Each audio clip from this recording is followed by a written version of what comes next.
Hello friends, இன்றைக்கி சமையலுக்கு கத்திரிக்காயும் சாமிக்கு செம்பருத்தி பூவும் பறிக்கலான்னு தோட்டத்துக்கு போனேன். அங்கே ஒரு அழகான பட்டாம்பூச்சி செம்பருத்தி பூவில் உட்காந்து ரொம்ப ரசித்து தேன் குடிச்சிட்டு இருந்தது. அதை பார்த்த உடனே எனக்கு ஒரு விஷயம் தோணுச்சு. பட்டாம்பூச்சிக்கு மட்டும் இல்லை ஃப்ரெண்ட்ஸ், நமக்கும் இந்த செம்பருத்தி பூ ஒரு வரம்.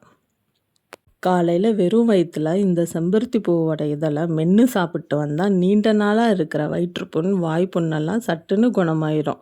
அது மட்டும் இல்லாமல் இப்போ இருக்கிற வெயில் காலத்துக்கு உடம்பு சூட்டையும் குறைச்சி பித்தத்தையும் தணிக்கிறது. இதோட இதழ்களை வச்சு டீ போட்டு குடித்தோன்னா ரத்த அழுத்தம் கட்டுக்குள்ளே வரும், இதயமும் ரொம்ப பலமாகும். பெண்களுக்கு ஏற்படுற அசிடிட்டி அஜீரண கோளாறுக்கு இது ஒரு அருமையான மருந்து. கூந்தல் வளர்ச்சிக்கு இது எவ்வளவு நல்லதுன்னு உங்கள் எல்லாத்துக்குமே தெரியும்.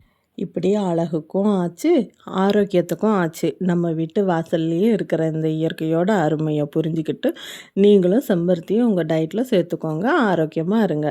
பாய் மக்களே.